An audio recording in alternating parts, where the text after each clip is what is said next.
शुक्रिया साथियों,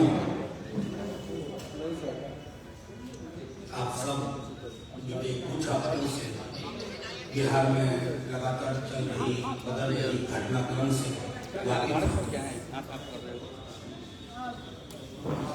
मैं तो मालूम लेकिन उनके बारे में क्या जो कभी इधर देखते हैं उधर देखते हैं। मेरा मानना है कि थोड़ी चीजें ऐतिहासिक परिप्रेक्ष्य में बात की जाएगा। माननीय मुख्यमंत्री जो तब भी मुख्यमंत्री थे 2022 के, अब भी हैं, जब उन्होंने लालू जी और हमारे नेता तेजस्वी जी को अप्रोच किया कि हमारी पार्टी को भाजपा तोड़ने की कोशिश कर रही है, मैं बड़ा परेशान हूँ, असहज हूँ। तो आप सब जानते हैं लालू जी विशाल हृदय है, उनको लगा ये तो हमारे ही परिवार का हिस्सा है, एक वक्त इनको प्रोटेक्ट किया। लेकिन तेजस्वी जी की एक शर्त थी और वो शर्त साफ, अगर हम आपके साथ आते हैं तो मेरा पहला दिन पहली प्राथमिकता बिहार के युवाओं को रोजगार देने, नौकरी देने की, क्योंकि 10 लाख नौकरी का वादा हमारे मैनिफेस्टो में था, हमारे संकल्प में, हमारी प्रतिबद्धता में था। नीतीश जी, माननीय मुख्यमंत्री जी 17 वर्ष अलग से भी शासन की। बिहार की चर्चा पूरे देश में आप सब जानते हैं, कई अन्य कारणों से हुआ करता था, लेकिन पहली बार बिहार की चर्चा हुई जब लाखों लोगों को नौकरियां मिली। ये उनका कमिटमेंट था। 17 महीने रहे वो, 4 लाख से ऊपर नौकरियां मिली। और आज की भी जो प्रेस कॉन्फ्रेंस है, कुछ चीजें आपके समझ रखना चाहते हैं। 17 बरस बनाम 17 महीने, अब ये आप सब जानते हैं, हम नहीं कह रहे हैं। बिहार का युवा किसी भी जाति का हो, किसी भी धर्म का हो, आज उसमें हताशा का माहौल है, क्योंकि उसने सपने देखने शुरू किए थे। हर गांव के एक व्यक्ति को नौकरी मिली है, 2 व्यक्ति को नौकरी मिली है, 3 व्यक्ति को नौकरी मिली है, कोई पड़ोस सोना नहीं है नौकरी के बिना। तो सरकारें बनती क्यों? सरकारें मंदिर मस्जिद की साइज के लिए नहीं बनती, गुरुद्वारे के लिए नहीं बनती, रोजगार के लिए बनती है, बेहतर सड़कों के जाल के लिए बनती है।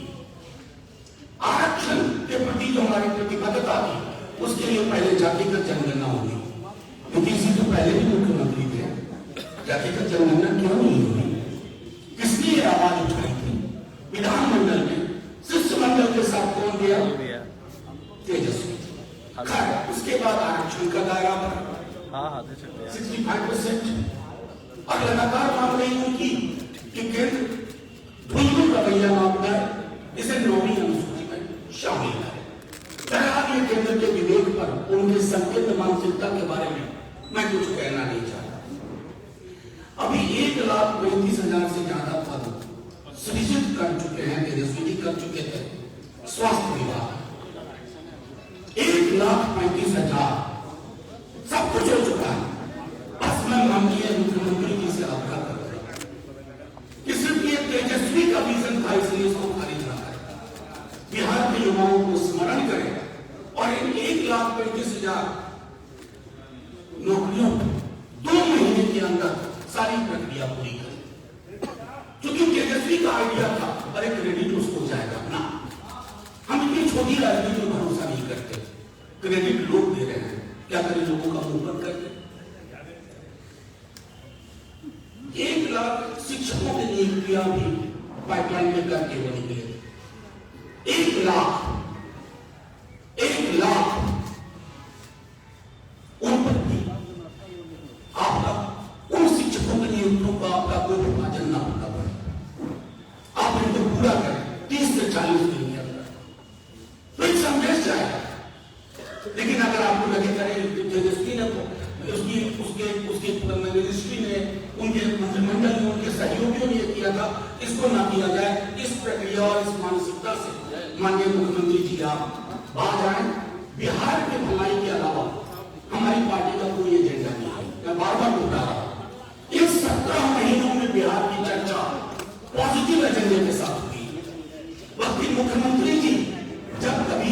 या कुछ बोल गए, हमने कहा ना, इससे विचलित नहीं होना, ये विचलित नहीं होना, उन्हें भी समझाया, आगे बढ़े।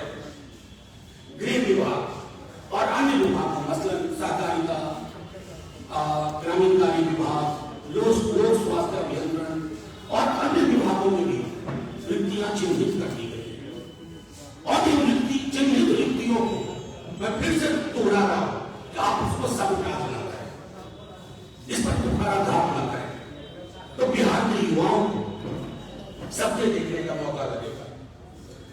एक और चीज आपको आश्चर्य होगा, आशा एवं ममता कर्मियों के मानदेय को बढ़ाने की फाइल 2 कैबिनेट से रोक दी गई। मैं खुद पटना में जाकर के महसूस करता, आशा कर्मियों के डेलीगेशन तेजस्वी जी से उनको भरोसा था, उनकी मानदेय बढ़ोतरी पर सब कुछ हो गया, हस्ताक्षर हो चुके हैं अन्य स्वास्थ्य, लेकिन नहीं, क्या बिगाड़ा है? तेजस्वी से ना प्रॉब्लम थी, वो भी क्या प्रॉब्लम थी वो नहीं जानता, आज तक आप नहीं बोल पाए कुछ भी। आशा ममता कर्मियों के लिए क्यों कर रहे हैं दवा? उनका घर कैसे चलेगा? अब तेजस्वी जी से राजनीतिक लड़ाई लड़ी, अरे वो तो उस मिट्टी के बने हैं, झुकेंगे नहीं, लालू जी के बेटे। लेकिन आशा ममता कर्मियों का जो मानदेय बढ़ चुका है, उसको रोकने की कोशिश न करें। आप सबने देखा होगा कि पिछले दिनों में जाकर स्टेडियम गए, सारा कुछ उसका प्रोसेस हो चुका है, मोनिटर स्टेडियम, कई हॉस्पिटल्स की कायापलट की सारी प्रोसेस हो चुकी है। 5 स्टार होटल्स को लेकर के, निवेश को लेकर के कई सारी चीजें हो चुकी है। इसको सिर्फ इसलिए मत रोक दीजिएगा मुख्यमंत्री जी कि यह सपना तेजस्वी का था, यह सपना बिहार का। तेजस्वी जी ने उस पर मुहर लगाई, उनकी मुहर को सिर्फ इसलिए खारिज न कर दीजिए कि आप इस घर के गिरते गिरते उभर के होकर ये फैसला संभवतः आपका ना रहा हो, स्वेच्छा से फैसला लेने के आप संभवतः समर्थ हैं या नहीं, मैं नहीं जानता, लेकिन ये जरूर जानता हूं कि कई नेतानुमा अधिकारी और कई अधिकारी-नुमा नेता क्या क्या फैसले करवा लेते हैं।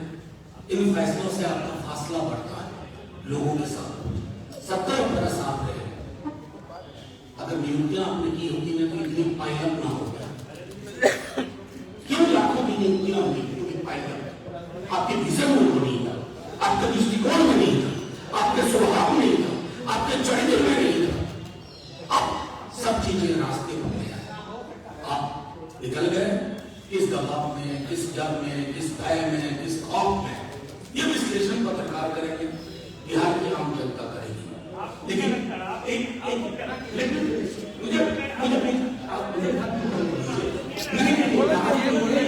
बिहार में युवाओं का तथ्य है, नहीं आप मुझे इतना बना रहे।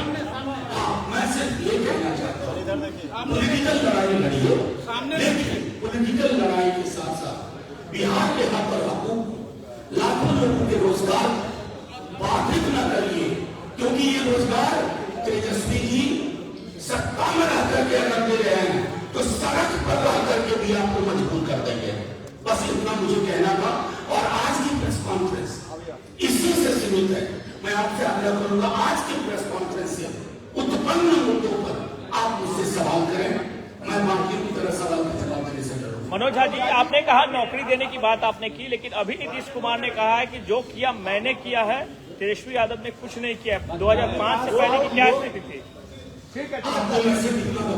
वो तो 17 बरस से थे, अगर किया होता तो ये करने की जरूरत ही नहीं पड़ती। 17 बरस में कितने रोजगार किए? 17 महीने में कितने रोजगार किए? एक बच्चा जानता है बिहार का कि तेजस्वी का एजेंडा था बेरोजगारी यात्रा के बाद से ये कमिटमेंट था, कमाई, दवाई, सिंचाई, और उस एजेंडे को हमने खोया नहीं।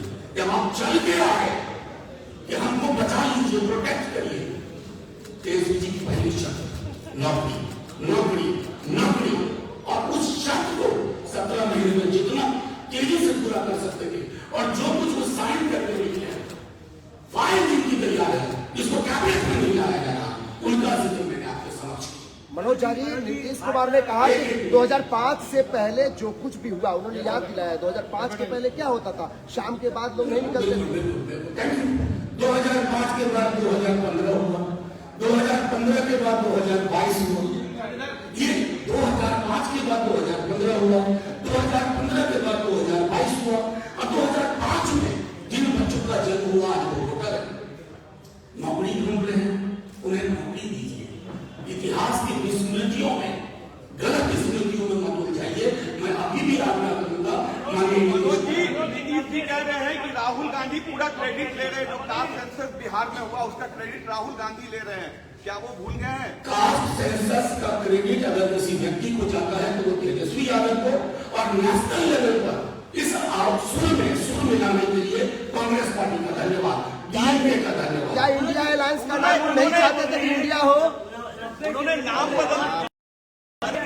सुनिए, मैं हर उस मीटिंग में रहा हूं, अगर सारी चीजें खोल करके सामने रख दूंगा ना, आपको बचाना मुश्किल होगा।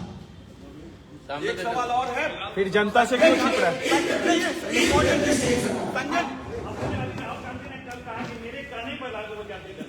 नहीं, झूठ मत बोलिए, झूठ और सच के बीच में स्क्रीन में बहुत सारे प्रश्न बंधन है।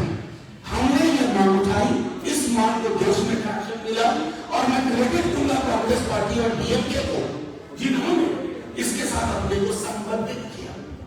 मनोज झा जी, क्रेडिट वार नहीं सरकार चली गई क्या? करेंगे क्रेडिट वॉर, देखिए इसको एकदम वॉर में कहिए, और क्रेडिट बिहार की जनता से आप माइक ऑफ करके पूछ लीजिए, नौकरी मतलब तेजस्वी, और नीतीश जी के लिए जो शब्द पर्यायवाची के रूप में इस्तेमाल होता है वो उस रूप में इस्तेमाल होता है। तो आप ही लोगों ने पहले नौकरी मतलब तेजस्वी, नौकरी मतलब लालू यादव नहीं थे, ये आप जो मैंने नहीं कहा वो भी आप कहना चाहते हैं।